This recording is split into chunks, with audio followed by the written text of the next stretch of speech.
Hello again, everyone. Edwin Learnard back once again. In this YouTube astrological segment, I'm going to be giving you my Virgo January 2020 horoscope forecast, part 1 of 2. And yes, this does apply and pertain to the Sun, Moon, and Ascendant. Anyway, first thing up is as far as January goes, the Sun will be in Capricorn from the 1st until the 20th. So the 5th house is what will be emphasized and highlighted. So at this time, there could be a strong concentration of energy, focus, and attention on love, romance, creative endeavors, children, gambling, speculation, investments, personal popularity, things that are about fun, amusement, and enjoyment, hobbies. And given that this is a Capricorn energy, this may be done with a lot of seriousness, a lot of consistency, with a very methodical energy, done with a lot of prudence and caution, but perhaps premeditation and planning as well. If you're involved in some gambling or some kind of thing of a, or something of a speculative nature, some investment, it could be something which you do again with a lot of planning, looking into all the details of whatever it is, the history of whatever it is you're going to invest in, ratings or what have you, or you're just doing certain investigation in connection with the Capricorn energy. Is about prudence, about caution, but also these matters, these fifth house matters, may be done with a lot of structure and discipline as well. And in some cases, this could shine a light, so to speak, on a Capricorn child, or it could be a romantic situation. It could be a Capricorn Sun, Moon, or Ascendant person, or simply one that embodies Capricorn characteristics. Next thing up, there's going to as far as January goes, the Sun will be in Aquarius from the 20th until the 31st, so the 6th house is what will be emphasized and highlighted. So at this time, there could be strong concentration of energy, focus, and attention on one's health, employment, fitness, the daily routine, pets, even service rendered. It could even be an aunt or an uncle in some cases. And in some cases, looking at this, given that this is Aquarius energy, this could be done with a lot of selflessness, a lot of consideration. There may be some ingenuity involved, especially in work-related matters, done with a lot of benevolence. And also, it might be with group involvements as well in these cases, especially matters with employment, or if there's any health-related ventures, such as if you're working out somewhere. It could be something where you do things that are more group-related. And it could be looking at this as well. In some cases, this could shine a light, so to speak, on Aquarius health-related matter. It could be something with the ankles or the shins, the circulation. It could be something that could be of an unusual nature, something that comes up like very spontaneously, but this could be very isolated, of course. So anyway, and also a lot of this energy could be done with a very unorthodox energy, very unconventional as well. And if you're focusing on some kind of employment, it might be focusing on certain independence and freedom in connection with that, or something that allows you to work your own hours, or even something that could be somewhat eclectic or unorthodox, or something that involves some innovation. Anything Aquarius related. So anyway, next thing up, there will be a full moon full moon lunar eclipse in Cancer on January 10th. So the 11th house is what will be emphasized and highlighted. So at this time, well, as I've talked about in previous videos, okay, when you're talking about a lunar eclipse in astrology, it's like a full moon, but it's more amplified and intensified. It could have more sustained and even life-altering impact and effects. And lunar eclipses can be serendipitous. This could be one where something positive, something that starts out negative could actually manifest or translate into something positive. Given you're talking about full moon lunar eclipse energy and Cancer in the 11th house being emphasized and highlighted, this could be in some cases, could be about, like, for example, departure, maybe of somebody that you might have nurtured for some time and cared for, and showed a lot of care and dedication, devotion to. That was a friend, and that maybe for whatever inexplicably maybe they depart or the connection ends. But what could be positive about this is that could be a time for you to nurture, say, other 11th house matters such as your goals, your aspirations, show Cancerian like tenacity in those areas.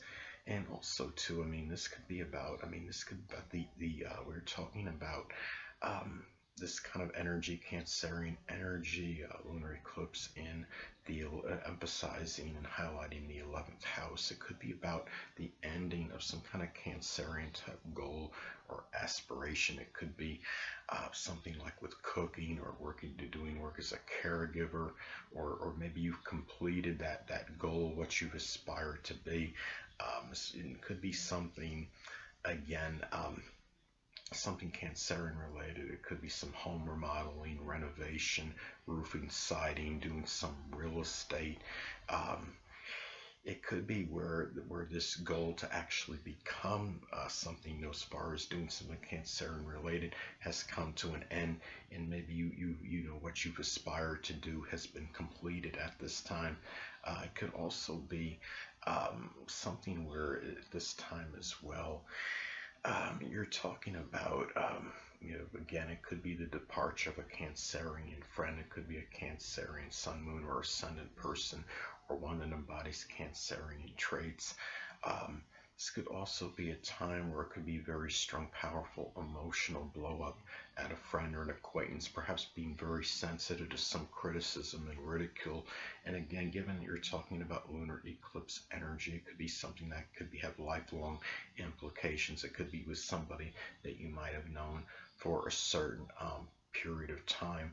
It could also be about becoming cognizant about what your future is at this time. It could be something Cancerian related. It could be about developing, a family for your future, and this could be a decision that could have, again, very lifelong implications and impacts. So anyway, next thing up, there's going to be a new moon in Aquarius on January 24th, so the 6th house is what will be emphasized and highlighted at this time. This could manifold in a multitude of ways. This could be about the beginning of some Aquarius type employment at this time, something with computers or electronics, something with innovation, new technology, aerospace, astronomy, some kind of esoteric subject. It might even be the start of some computer or internet crisis in some isolated cases, but this could also be a time too where you begin to show more selflessness and humanitarianism in your daily routine, more so than usual, Virgo. It could be a time when you render selfless service to others, or maybe begin to embark on a health-related routine that has certain freedom and independence in terms of the hours you do it. It's not something that's overly regimented or something that involves computers or electronics, using state-of-the-art equipment as far as, like, say, a workout regime or routine. At this time, it could also be a time where you might be beginning something which allows you to have certain freedom and independence in your work life at this time. Or maybe it could be a new Aquarius person might figure more prominently in your daily routine. It could be an Aquarius sun, moon, or ascendant person, or simply one that embodies Aquarius characteristics. So anyway, now, or some isolated cases, it could be new Aquarius health-related matter. It could be something with the ankles, the shins, or the circulation at this time. Next thing up, well, Mercury will be in Capricorn as far as January goes, from the 1st until the 16th. So the 5th house is what will be emphasized and highlighted. Now, one way this may manifest and pan out, this can be about very communication about responsibilities and career-related matters that are associated with children, with lovers at this time. It could be also where you're talking about things that are business-related with these people, or communicating regarding some kind of conservative investment, something that's very conventional that you think might give you some consistent payout. It might not be anything overly exorbitant in terms of what you're getting out of the investment, but something that can reap consistent rewards perhaps for you. It could also be a time too where you want to guard against becoming too despondent and melancholy over fifth house matters such as your love life, matters with children, investments, and personal popularity as well. You might also be communicating about limitations and restrictions in fifth house matters at this time, or even talking about Capricorn related hobbies such as mountain climbing in some isolated cases, some kind of like maybe playing some kind of business board game or political game, anything that could be Capricorn related. Could be something with crafts or maybe just doing things like with structure. I mean, putting like those little small those model cars together. You know what I'm talking about. But anyway, as I've stated in previous videos, Mercury can also be about siblings. This could be about Capricorn, Sun, Moon, or Ascendant people, or simply ones that embody Capricorn characteristics that might figure more prominently in your fun, your amusement, your enjoyment, your hobbies at this time, maybe in matters with children as well, and maybe even in sports now, whether they're more to your detriment or more beneficial to you. A lot of this can be predicated independent on aspects that are made to points in your chart. If it makes, say, a sextile trine your natal Jupiter, they may be more auspicious and beneficial in these matters. But if it's, say, making an adverse aspect to your natal Saturn, it might go the other way and might be causing some sorrow, dejection, and disappointment in these matters. Hold on a moment, people.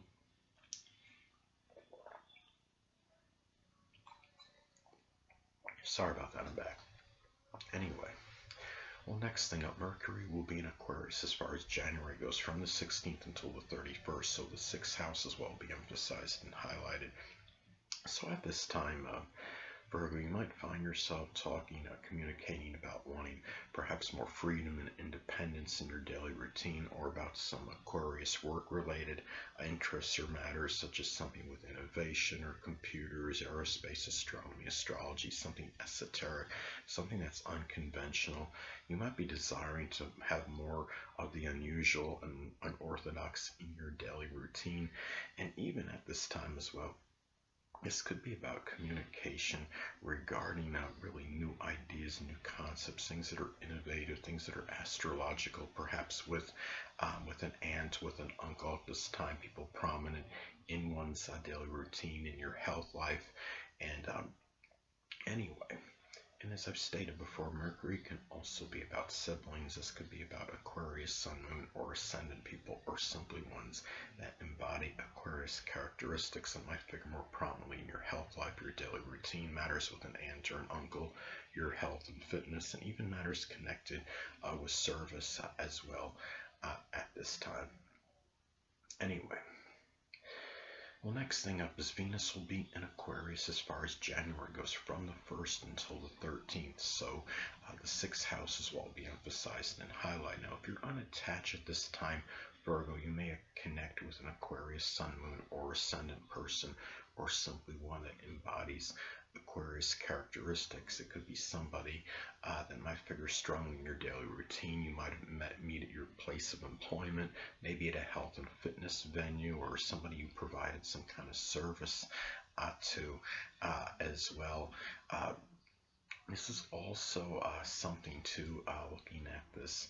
This could be about spending money on maybe new things that are innovative, that are connected with hygiene, with your health at this time.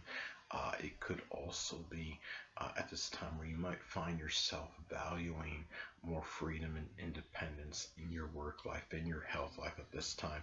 Maybe even in matters with an aunt or an uncle. If it's been a situation where you've been really strongly connected with an aunt or uncle at this time, you might be desiring a little bit of a disconnection, a little bit more freedom, and wanting more space at this time as well. And it could also be about spending money on computer, electronic related items that are connected with your work and employment at this time, and also valuing a lot of selfless energy and service rendered to others, whether it's just running errands for somebody or what have you at this time. So anyway,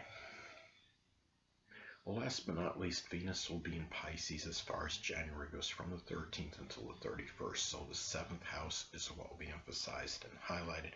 Now at this time, Virgo, if you're unattached, you may connect with a Pisces sun, moon, or ascendant person, or simply one that embodies Pisces characteristics. It may be something that might actually lead to marriage. You're talking about the seventh house, and of course, that's connected with the significant other. It could be marriage.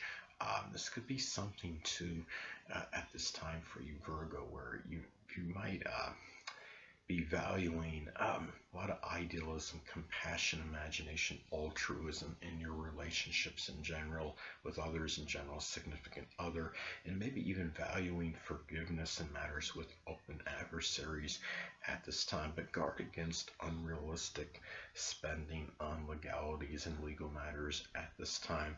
Or it could also be about valuing a lot of self-sacrifice in your relationships at this time, and maybe even the enjoyment of some kind of Pisces related competition. It could be something like something connected with fishing or boating or anything Pisces related. It could be some kind of water sports like rafting, or anything again that could be connected with the zodiac sign Pisces. Maybe something with poetry or dancing, or anything again that could be associated with Pisces. So anyway, and also, anyway, that will conclude this YouTube astrological segment for my Virgo January 2020 horoscope part 1 of 2. Stay tuned next time, where I'll be giving you my Virgo January 2020 horoscope forecast part 2 of 2. Until next time, people, Edwin Learnard saying, stay well.